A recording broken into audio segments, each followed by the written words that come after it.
दे सकता हूँ, क्या ला सकता हूँ, कहता तुझे बस शुक्रिया। क्या दे सकता हूँ, क्या ला सकता हूँ, कहता तुझे बस शुक्रिया।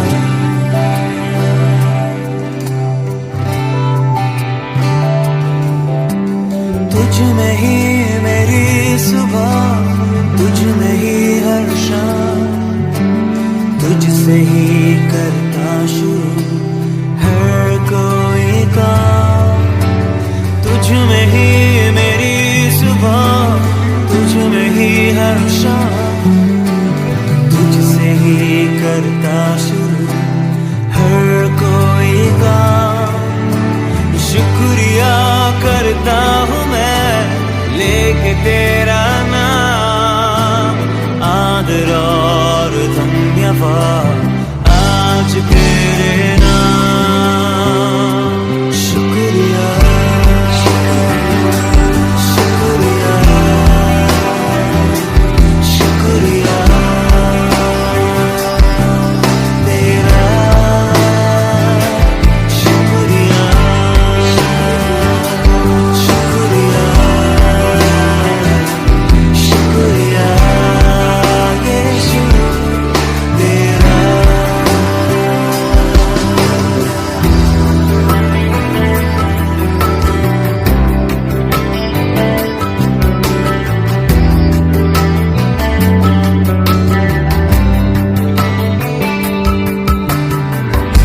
सारी दुनिया तेरी है,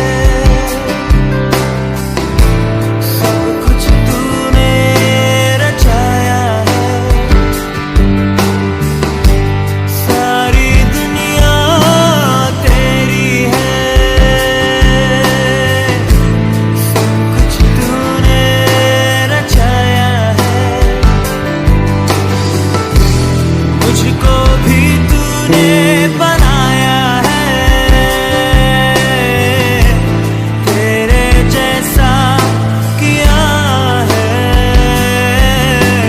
क्या दे सकता हूँ, क्या ला सकता हूँ, कहता तुझे बस शुक्रिया।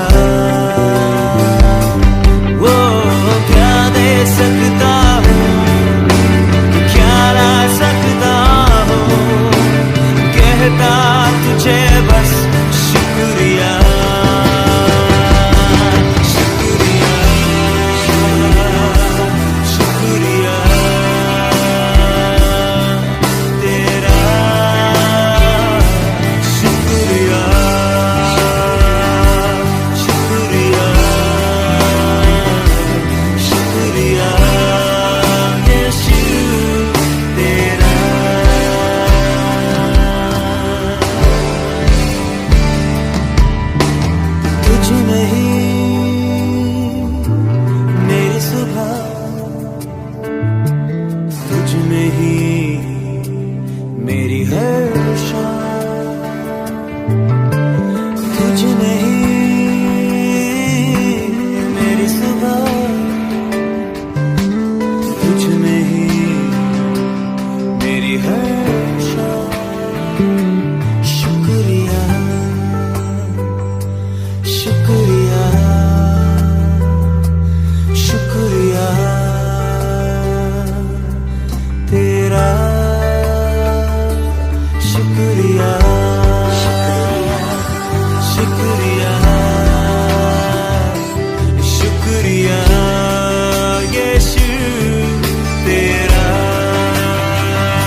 आइए हम लोग दुआ करें।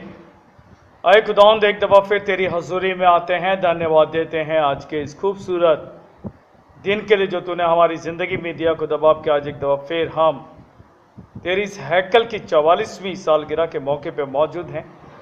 इन गुजरे हुए 44 साल में तूने संभाल करके रखा और बढ़ोतरी के साथ आगे लेके चला। खुदा बाप, आज तेरे हाथों में एक दफ़ा फिर हम अपने इस हैकल को तेरे हाथों में सौंपने के लिए इस खुशी के मौके पर हैं कि खुदा बाप हम तुझ में बढ़ सके। खुदा बाप, आज की शाम की इस खास इबादत को तेरे हाथ में सौंपते हैं।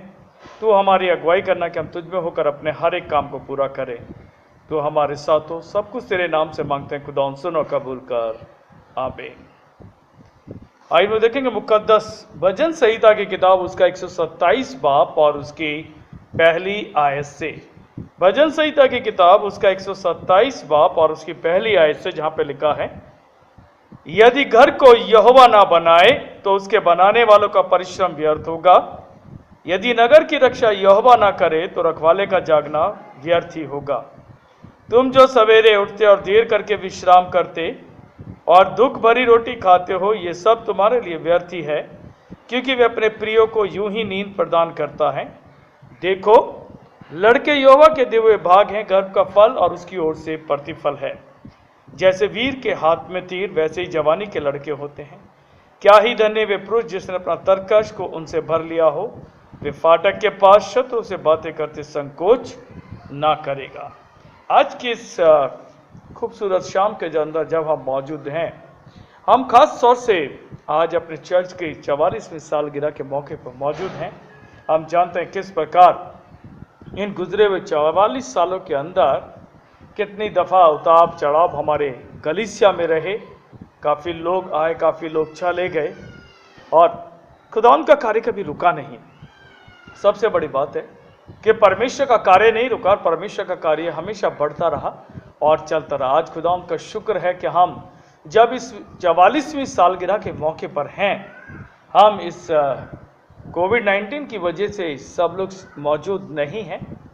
केवल वही लोग जो चर्च की इबादत में पिछले 2 इतवार से मौजूद थे, उनमें से काफ़ी लोग आज शाम इस इबादत के अंदर हमारे साथ यहाँ पे मौजूद हैं।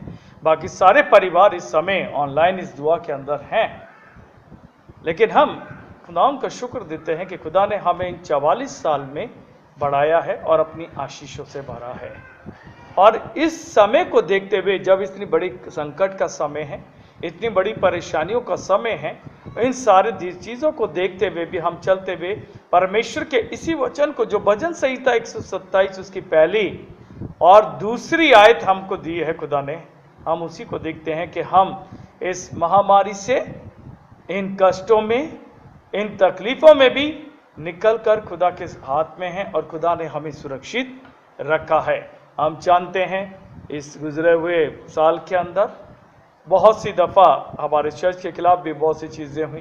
बहुत से लोग खड़े हुए, बंद करने के लिए खड़े हुए, कुछ लोगों ने उसे तोड़ने की कोशिश करी। लेकिन हमारा सिर्फ खुदा से मांगना और खुदा के हाथ में सौंप देने भर से ही आज हम इस 44वीं सालगिरह को पूरा कर रहे हैं।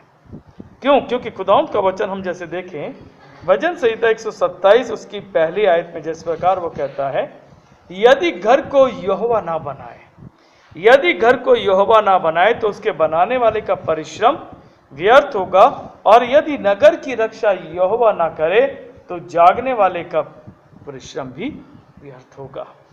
वो कहता है अगर इस घर को यहोवा ना बनाए तो ये तैयार नहीं, और इसकी रक्षा खुदा ना करे तो हमारा जागने का भी कोई फायदा नहीं है।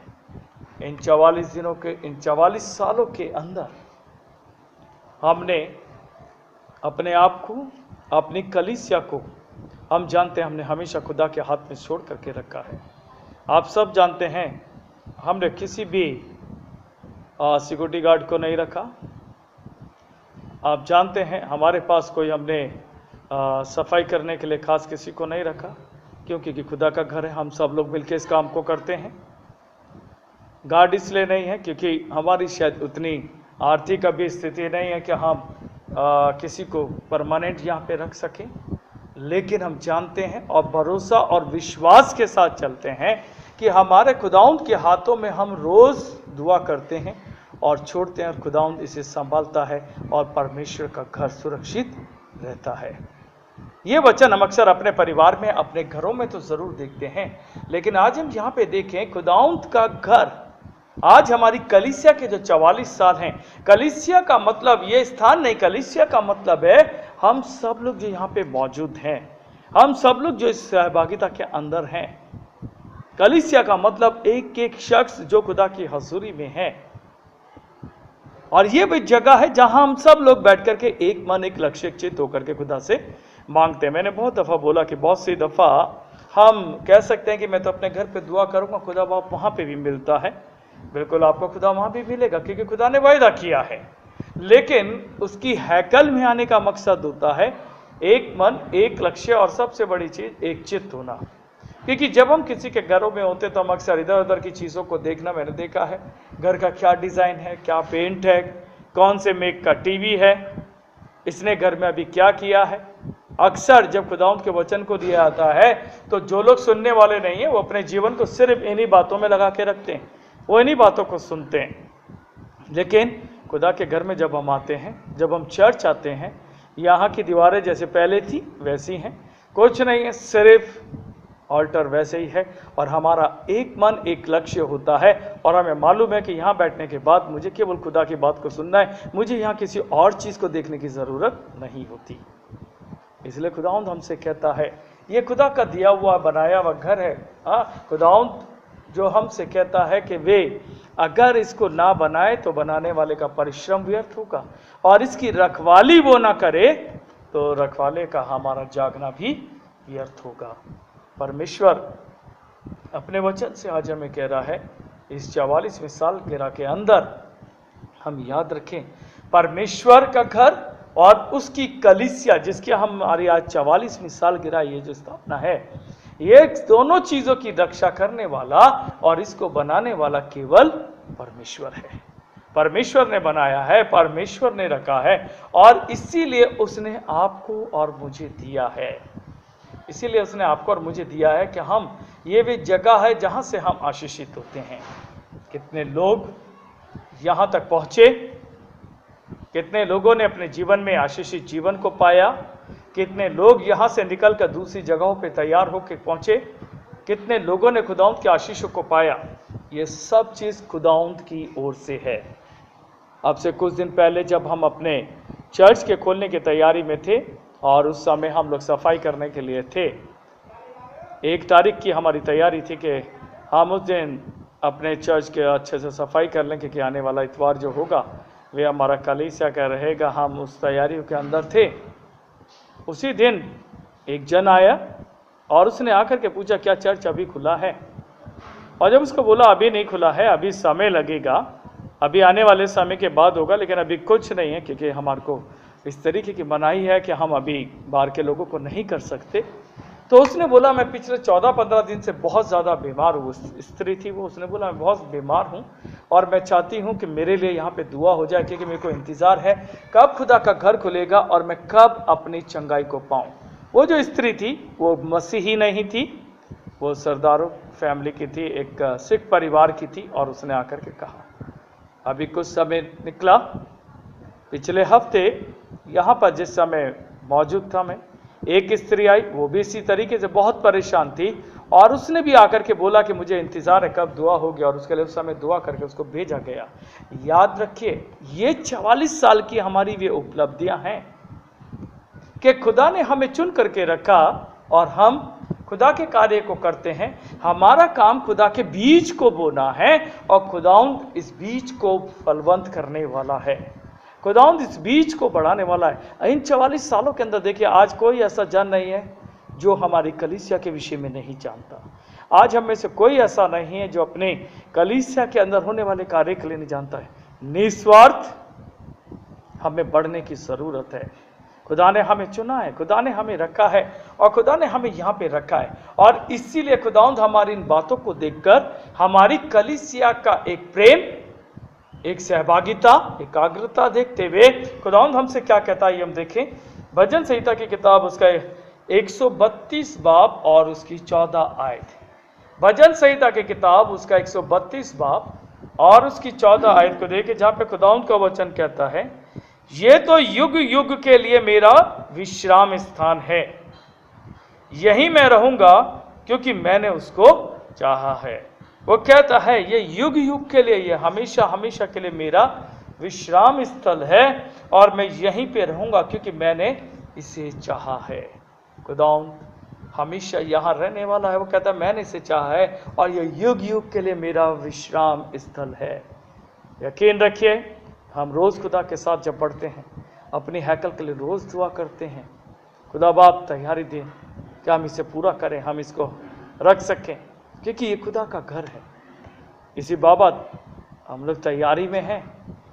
बहुत जल्दी भी समय आए कि हम जब अपने चर्च के इस हॉल को बढ़ा करके पूरा करें और ऊपर भी चर्च के लिए हॉल को बना सकें। ये सब चीज़ खुदा की योजना और उसके समय के अनुसार होने वाला है। हमने खुदावंद की योजना के अनुसार है। क्यों? क्योंकि हम जानते हैं परमेश्वर कहता है वो युग युग तक यहाँ पे रहने वाला है। वो कह रहा है युग युग तक ये मेरा विश्राम स्थान है, यही मैं रहूँगा क्योंकि मैंने इसको चाहा है। खुदावंद बहुतायत से चाहता है, इसलिए खुदावंद आज आपसे और मुझसे कह रहा है, इस 44 साल की सेवकाई के अंदर जब हम आए हैं, हम परमेश्वर के कार्यों में और बहुतायत से बढ़ने वाले होने चाहिए। हमारा कार्य और बहुतायत से बढ़ने वाला होना चाहिए। लगातार प्रार्थना में रहें, लगातार दुआ करें कि हम हमेशा खुदा के साथ अपनी ज़िंदगी को बांधें, हम लगातार खुदा के साथ बढ़ें। खुदा बाप से दुआ कर खुदा बहुत जल्दी ये समय आए, हम जितने लोग आज ऑनलाइन बैठे हैं, इसके अलावा खुदा बाप हम भी कलीसिया में बहुत जल्दी पहुँचे। जो बच्चे आना चाहते हैं, नहीं पहुंच पा रहे हैं, हम उनके लिए दुआ रखें। खुदा बाप उनको भी बहुत जल्दी से ये सारी महामारी खत्म हो ताकि वे भी कलीसिया में पहुंच सकें, हमारे बुजुर्ग आ सकें।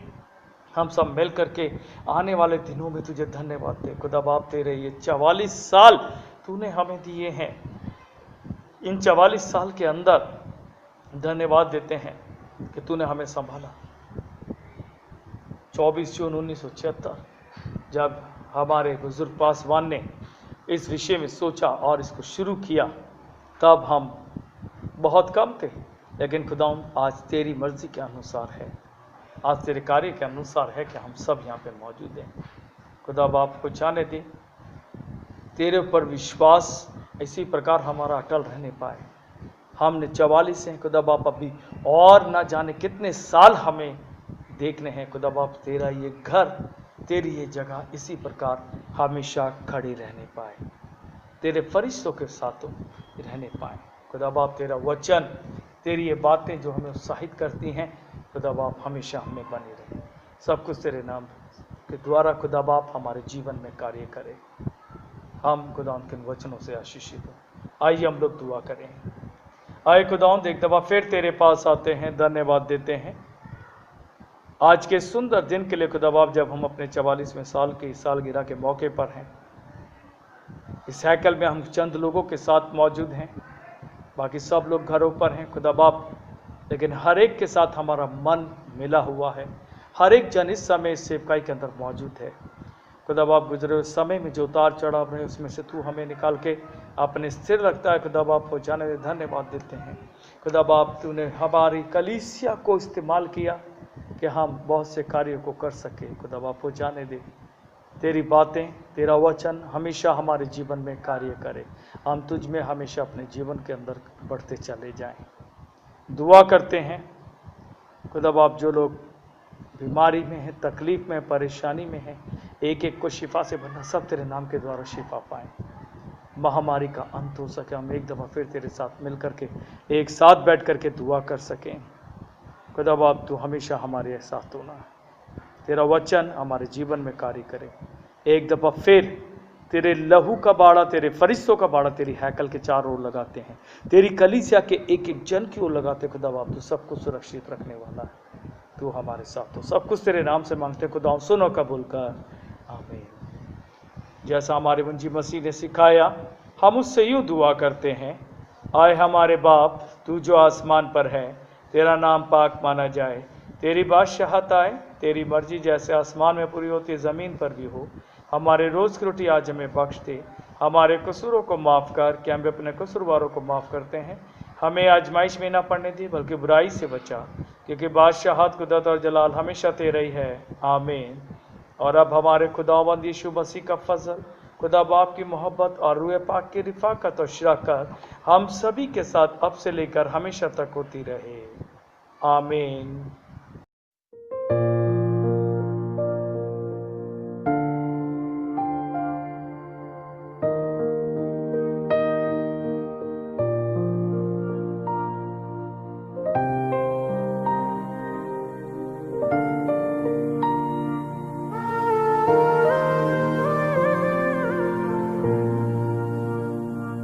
धन्यवाद के साथ स्तुति गाऊंगा, हे यीशु मेरे खुदा। उपकार तेरे हैं बेशुमार, कोटि कोटि स्तुति धन्यवाद।